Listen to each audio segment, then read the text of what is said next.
राष्ट्र सर्वप्रथम राष्ट्र सर्वप्रथम राष्ट्र सर्वप्रथम राष्ट्र सर्वप्रथम राष्ट्र सर्वप्रथम की बात कार्यक्रम में आप सभी राष्ट्रवासियों का हार्दिक स्वागत है।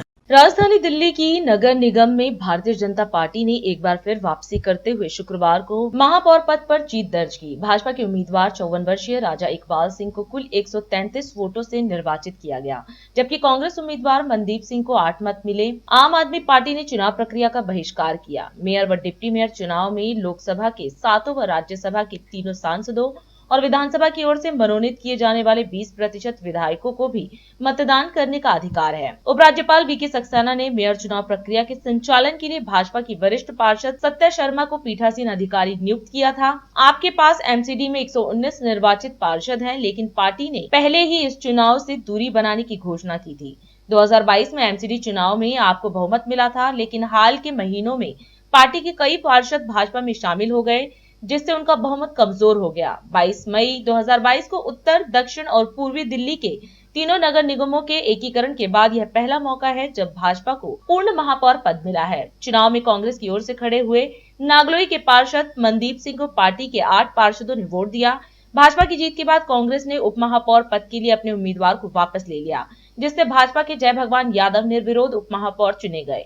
डीआईडी न्यूज प्रतिनिधि उपेंद्र कुमार से बातचीत में महापौर राजा इकबाल सिंह ने कहा कि 1 महीने बाद स्थायी समिति चुनी जाएगी और ट्रिपल इंजन सरकार बनने के साथ काम करने में आने वाली सभी बाधाएं खत्म हो जाएंगी और तेज गति से दिल्ली का विकास होगा। उप महापौर जय भगवान ने भी इस मौके पर शीर्ष नेतृत्व का धन्यवाद किया और दिल्ली के विकास और सफाई व्यवस्था को दुरुस्त करने के लिए हर संभव प्रयास करने की बात कही। वहीं केशवपुरम जोन समिति के अध्यक्ष योगेश वर्मा ने इस उपलब्धि का स्वागत किया और कहा कि महापौर चुनाव संपन्न होने के साथ दिल्ली के विकास के रास्ते खुलेंगे।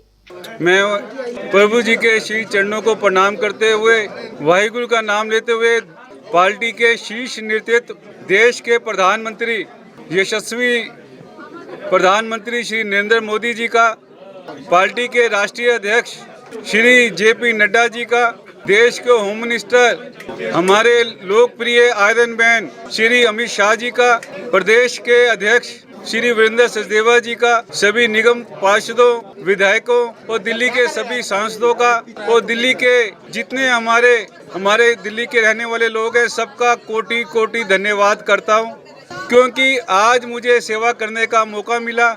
मैं आप सबके माध्यम से कहना चाहता हूं कि पिछले 2.5 साल से निगम में जो बदहाली हुई थी आम आदमी पार्टी की वजह से, हम कोशिश करेंगे 3 महीने के अंदर दिल्ली की वो स्वच्छ साफ करके जनता को दें।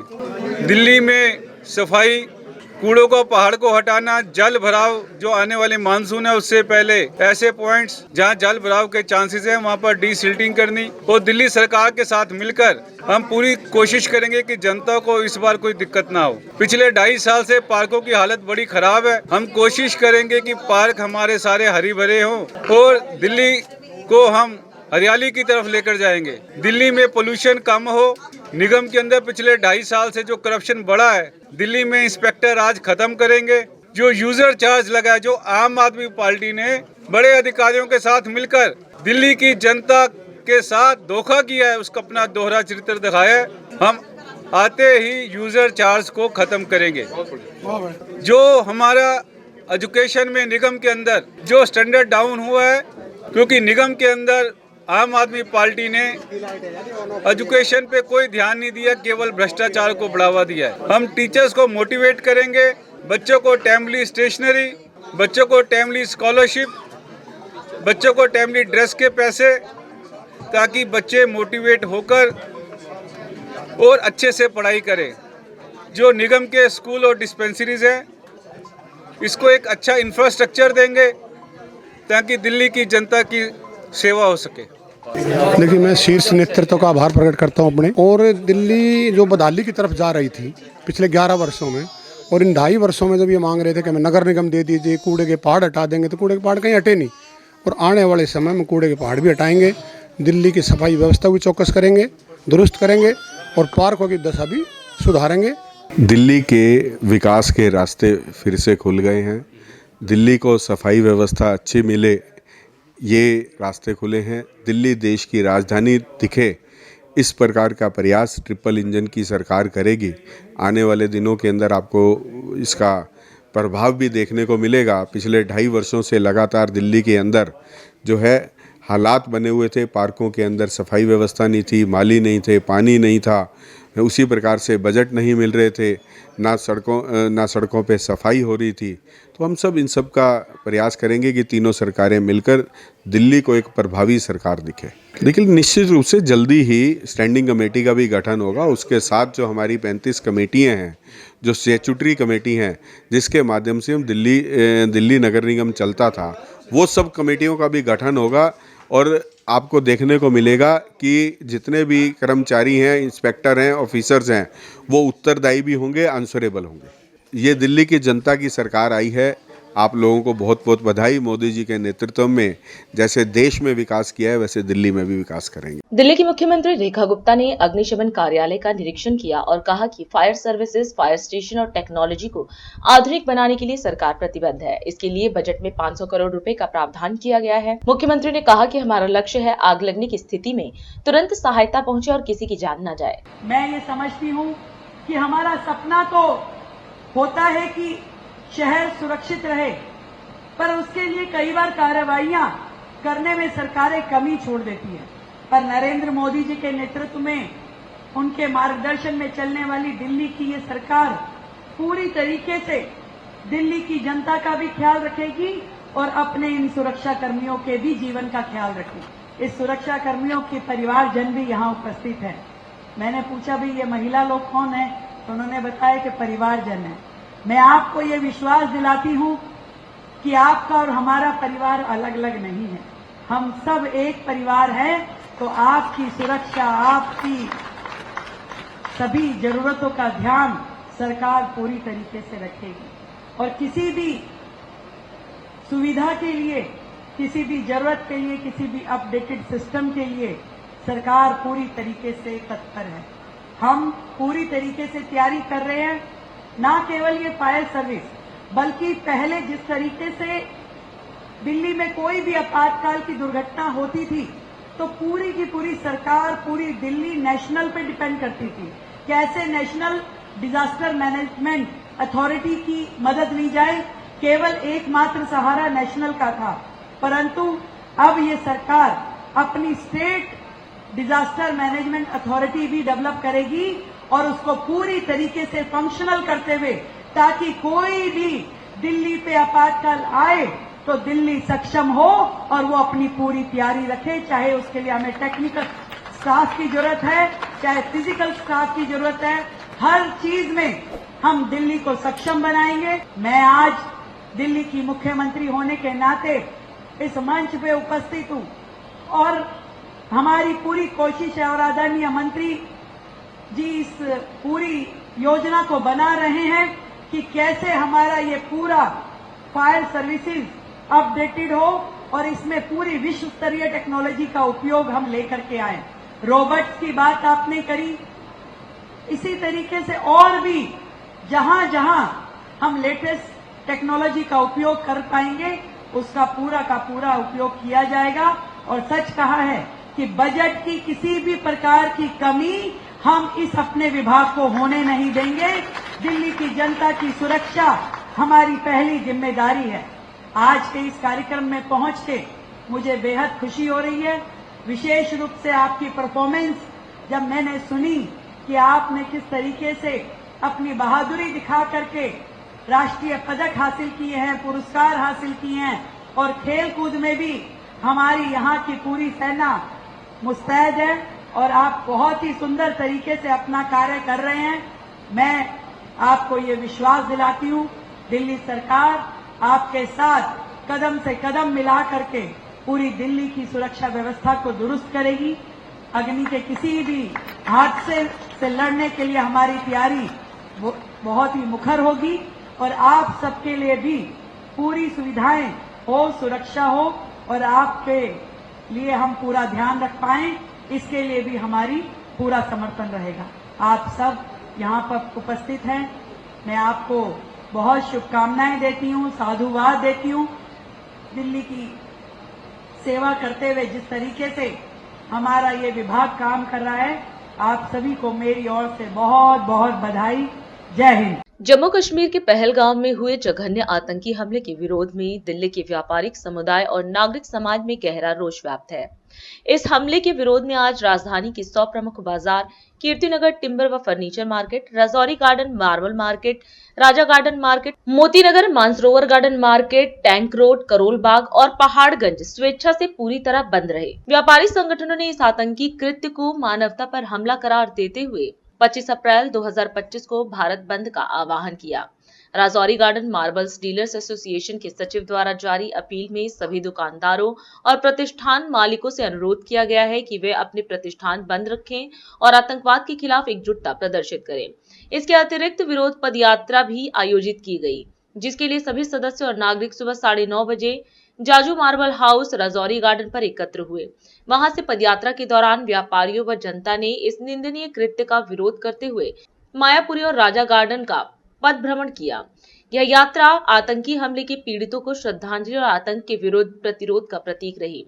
आपको बता दें कि हाल ही में पहलगाम में हुए आतंकी हमले में कई निर्दोष नागरिकों की जान गई, जिससे पूरे देश में शोक और आक्रोश की लहर दौड़ गई है। विरोध स्वरूप देश के विभिन्न हिस्सों में बंद और प्रदर्शन हुए और कई की तैयारियां चल रही हैं। दिल्ली में व्यापारिक समुदाय का यह कदम राष्ट्रव्यापी विरोध की एक अहम कड़ी बनकर सामने आया है। बिहार सरकार ने प्रशासनिक कार्यों को सुचारू रूप से संचालित करने और जिला स्तरीय विकास कार्यों में तेजी लाने के उद्देश्य से आज प्रभारी मंत्रियों की नई सूची जारी की है।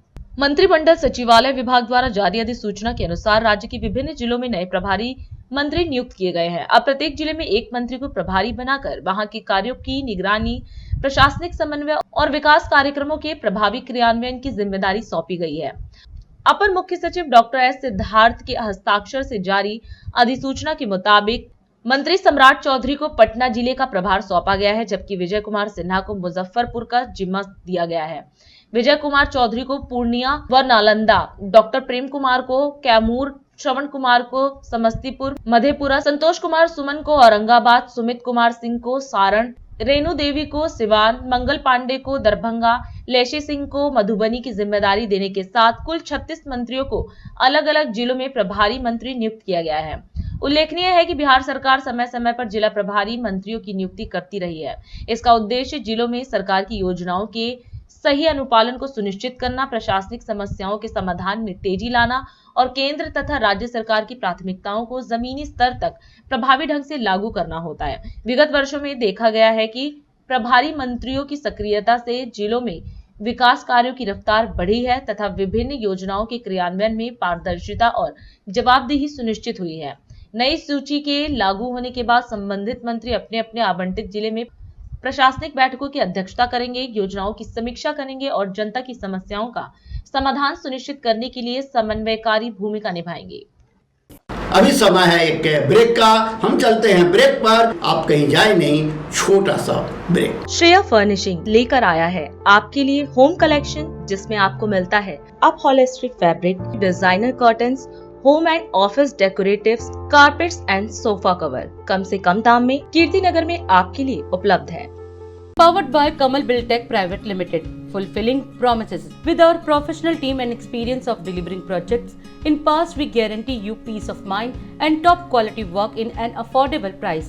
और अधिक खबरों के लिए आप हमारे YouTube चैनल दैनिक इंडिया दर्पण को अभी सब्सक्राइब करें और नोटिफिकेशन के लिए बेल आइकन को प्रेस करना ना भूलें। राष्ट्र सर्वप्रथम की बात कार्यक्रम में ब्रेक के बाद एक बार फिर आप सभी राष्ट्रवासियों का स्वागत है। भारत द्वारा पाकिस्तानी नागरिकों के लिए सभी मौजूदा वीजा रद्द करने के एक दिन बाद केंद्रीय गृह मंत्री अमित शाह ने सभी मुख्यमंत्रियों को पड़ोसी देशों के नागरिकों की पहचान करने और उन्हें अपने राज्यों से तुरंत हटाने का निर्देश दिया। उत्तर प्रदेश माध्यमिक शिक्षा परिषद ने कक्षा 10 और 12वीं के नतीजे घोषित कर दिए। उपेंद्र द्विवेदी ने उपराज्यपाल मनोज सिन्हा से मुलाकात की। राजभवन ने बताया कि उपराज्यपाल मनोज सिन्हा ने सेना प्रमुख जनरल उपेंद्र द्विवेदी से पहलगाम आतंकी हमले के लिए जिम्मेदार लोगों को न्याय के दायरे में लाने के लिए प्रभावी कदम उठाने को कहा। उच्चतम न्यायालय ने स्वतंत्रता सेनानी वीर सावरकर पर टिप्पणी को लेकर अप्रसन्नता जाहिर करते हुए राहुल गांधी से कहा कि हमारे स्वतंत्रता सेनानियों का मजाक नहीं उड़ाएं। राष्ट्रीय राजधानी में वीरवार को अधिकतम तापमान 41.2 डिग्री सेल्सियस दर्ज किया गया, जो मौसम के औसत से 3.5 डिग्री अधिक है। विपक्ष ने पहलगाम हत्याकांड की निंदा करते हुए किसी भी कार्रवाई के लिए सरकार का पूरा समर्थन किया है, जिसमें 26 लोगों की जान चली गई। पहलगाम हमले में शामिल लश्कर ए तैयबा के 2 आतंकवादियों आदिल ठोकर और आसिफ शेख के घर गुरुवार रात क्रमशः अनंतनाग और अवंतीपोरा में हुए एक विस्फोट में नष्ट हो गए। पहलगाम हमले के बाद अमृतसर में भारत पाक सीमा पर अटारी में एकीकृत चेक पोस्ट बंद होने के बावजूद पंजाब के गुरदासपुर जिले में डेरा बाबा नानक में करतारपुर कॉरिडोर श्रद्धालुओं के लिए खुला रहा। भारतीय सेना प्रमुख जनरल उपेंद्र द्विवेदी पहलगाम में हाल ही में हुए आतंकी हमले के बाद क्षेत्र में सुरक्षा स्थिति का आकलन करने के लिए जम्मू कश्मीर के श्रीनगर दौरे पर। हिमालयी राज्य उत्तरी सिक्किम में भीषण बारिश से भूस्खलन हो जाने के कारण करीब 1000 पर्यटक फंस गए। प्रधानमंत्री नरेंद्र मोदी ने मुंबई इंडिया स्टील 2025 कार्यक्रम के दौरान वीडियो संदेश के माध्यम से अपने विचार व्यक्त किए। उपस्थित लोगों को संबोधित करते हुए उन्होंने कहा कि अगले 2 दिनों में भारत के उभरते क्षेत्र इस्पात उद्योग की संभावनाओं और अवसरों पर चर्चा की जाएगी। विकसित भारत के आधार को मजबूत करता है और देश में परिवर्तन का एक नया अध्याय लिख रहा है। प्रधानमंत्री ने इंडिया स्टील 2025 में सभी का स्वागत किया और विश्वास व्यक्त किया कि यह कार्यक्रम नए विचारों को साझा करने, नई साझेदारियां बनाने और नवाचार को बढ़ावा देने के लिए एक लॉन्चपैड के रूप में काम करेगा। आज और अगले 2 दिन हम भारत के सनराइज सेक्टर, स्टील सेक्टर के सामर्थ्य और उसकी संभावनाओं पर व्यापक चर्चा करने वाले हैं।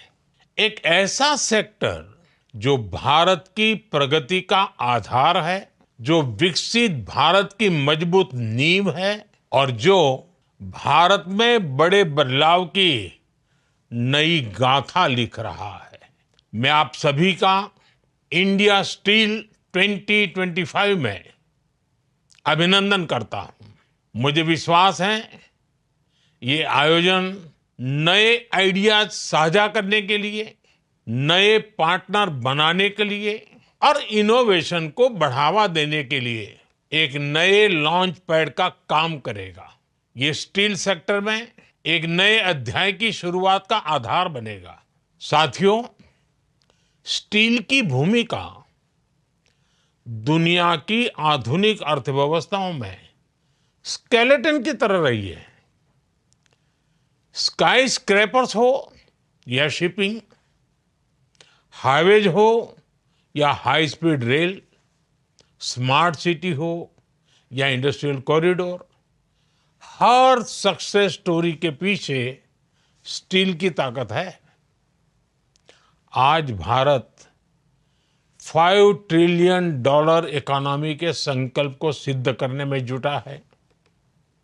इस लक्ष्य को साधने में स्टील सेक्टर की भी भूमिका कम नहीं है। हमें गर्व है कि आज भारत दुनिया का दूसरा सबसे बड़ा स्टील उत्पादक बन चुका है।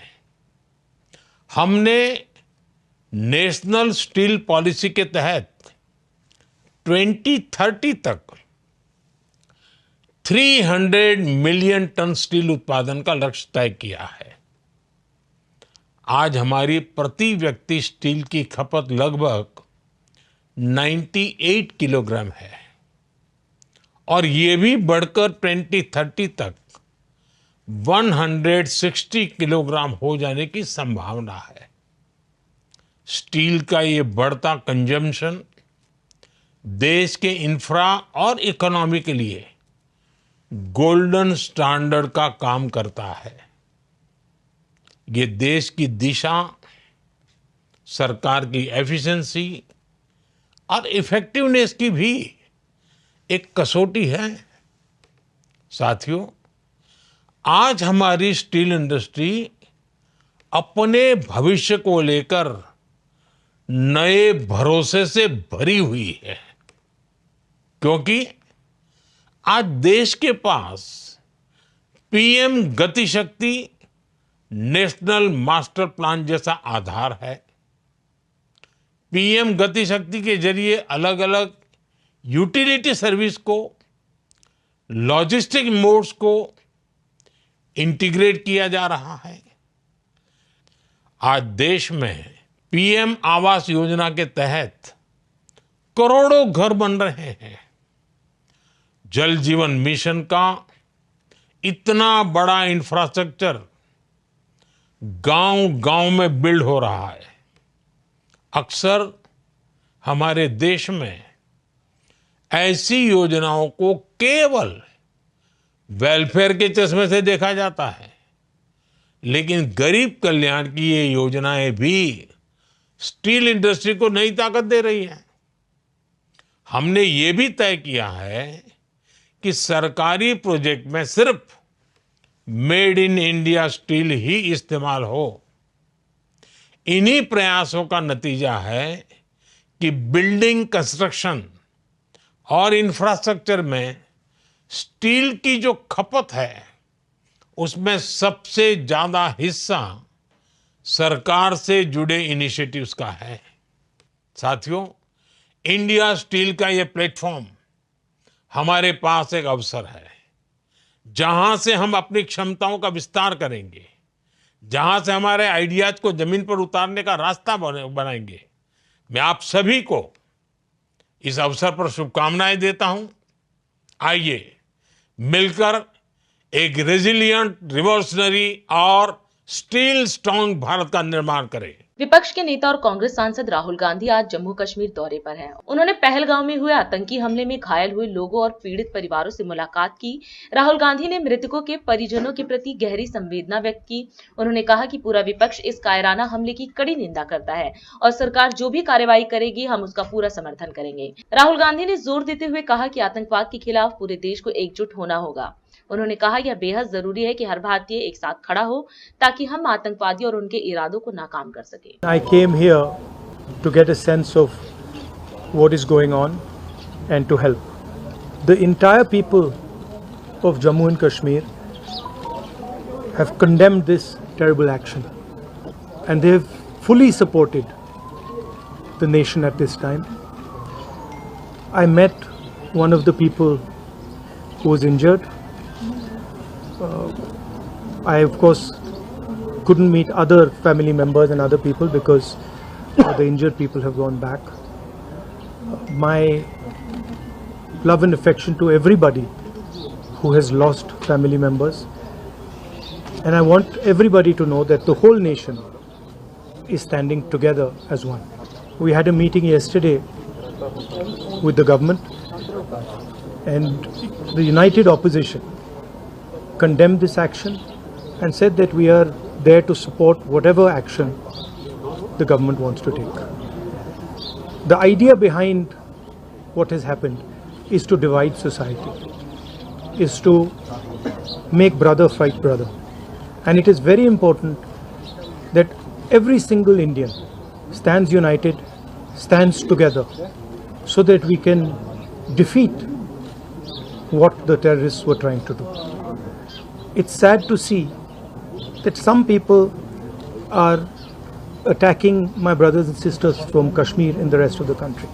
And I think it's very important that all of us stand together, stand united, and fight this nasty action that has been taken and defeat terrorism once and for all.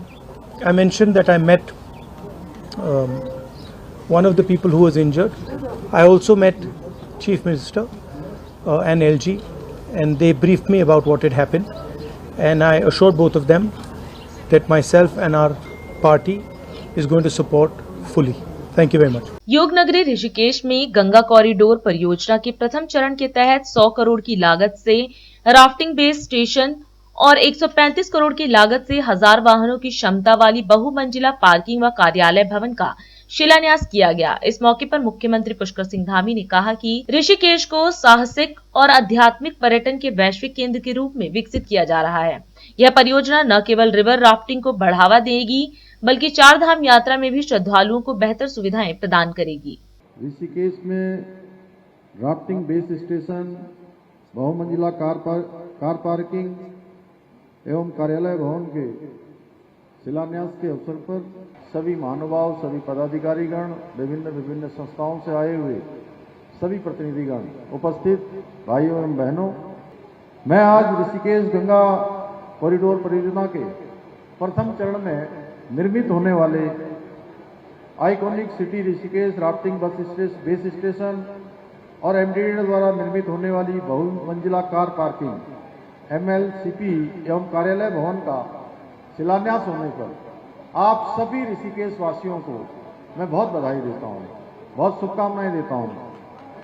भाइयों बहनों, आज हम सभी उस ऐतिहासिक क्षण के साक्षी बन रहे हैं जब अध्यात्म और साहसिक पर्यटन की नगरी ऋषिकेश अपने भविष्य की आधुनिकता की दिशा में मोड़ ले रही है, आगे बढ़ रही है। आज हमने ऋषिकेश को रिवर राफ्टिंग के वैश्विक हब के रूप में स्थापित करने के अपने संकल्प की पूर्ति की दिशा में एक कदम और आगे बढ़ाया है। 100 करोड़ रुपए की लागत से बनने वाले इस राफ्टिंग बेस स्टेशन से जहां एक ओर पर्यटकों को नेक्स्ट लेवल राफ्टिंग एक्सपीरियंस मिलेगा, वहीं राफ्टिंग क्षेत्र से जुड़े स्थानीय लोगों को बृहद स्तर पर उनकी आजीविका बढ़ेगी। उन सभी को यहां पर व्यापार का, रोजगार का अवसर बढ़ेगा। मुझे अवगत कराया गया कि हम केवल राफ्टिंग बेस स्टेशन नहीं बनाएंगे, बल्कि पर्यटकों के लिए आरामदायक स्टेशन बनाने के साथ साथ नदी के किनारे बोर्ड वॉक का भी निर्माण किया जाएगा। इसके साथ ही यहाँ पर चेंजिंग रूम, लॉकर, सार्वजनिक शौचालय इनके निर्माण करने के साथ साथ कचरा प्रबंधन प्रणाली की स्थापना कर ये सुनिश्चित किया जाएगा कि ऋषिकेश में पर्यटकों को एक साफ सुथरा और व्यवस्थित माहौल मिले और उनको इस ऋषिकेश में आकर इस योग नगरी, अध्यात्म नगरी का एक अलग अनुभव प्राप्त हो। इतना ही नहीं, पर्यटकों की सुरक्षा सुनिश्चित करने के उद्देश्य से जहां एक ओर राफ्टिंग मार्ग की रियल टाइम मॉनिटरिंग की व्यवस्था सुनिश्चित की जाएगी, वहीं सीसीटीवी कैमरे, एसओएस अलार्म और आपातकालीन सहायता स्टेशन भी स्थापित किए जाएंगे। भाइयों बहनों, आज हमने ऋषिकेश की एक जो बड़ी समस्या है, जो एक ट्रैफिक का बड़ा जाम यहाँ पर लगता है, अभी 4 दिन पहले मैं हेमती नंदन बहुगुणा विश्वविद्यालय के छात्र संघ के कार्यक्रम में भाग लेकर वापस आ रहा था, तो मैं ऊपर से देख रहा था हेलीकॉप्टर से लंबा जाम, शिवपुरी से लेकर 4-5 किलोमीटर का लंबा जाम लगा हुआ था, जो निश्चित रूप से ऋषिकेश वालों को तो बड़ी चुनौती उनके सामने होती है, वहीं बाहर से आने वाले पर्यटकों के लिए भी एक बड़ी समस्या होती है। ये जाम की और पार्किंग की समस्या से ही आगे चलकर हम सबको राहत मिले। यहाँ पर मल्टी लेवल कार पार्किंग और कार्यालय भवन का भी आज शिलान्यास किया गया है। निश्चित रूप से आने वाले समय में ये हम लोगों के लिए बहुत लाभदायक होगा। 1000 से अधिक वाहनों की क्षमता वाले मल्टी लेवल पार्किंग और अलग विभागों के कार्यालय एक छत के नीचे बनने से न केवल पर्यटकों को सुविधा होगी, बल्कि आम जनता को भी उनके जीवन में उनको भी सुविधा मिलेगी, सहायता मिलेगी। 135 करोड़ रुपए से अधिक की लागत से बनने वाली इस पार्किंग से विशेषकर 4 धाम यात्रा के समय में, जिसकी तैयारियां हम सब लोग बड़े जोर शोर से कर रहे हैं और 30 अप्रैल से यात्रा प्रारंभ हो रही है, और ऋषिकेश में होने वाली ट्रैफिक जाम की स्थिति को काफी हद तक इस पार्किंग के बनने से नियंत्रित किया जा सकेगा। भाइयों बहनों, आदरणीय प्रधानमंत्री श्री नरेंद्र मोदी जी के मार्गदर्शन एवं सहयोग से हमारी सरकार उत्तराखंड के सर्वांगीण विकास के लिए संकल्पबद्ध होकर काम कर रही है।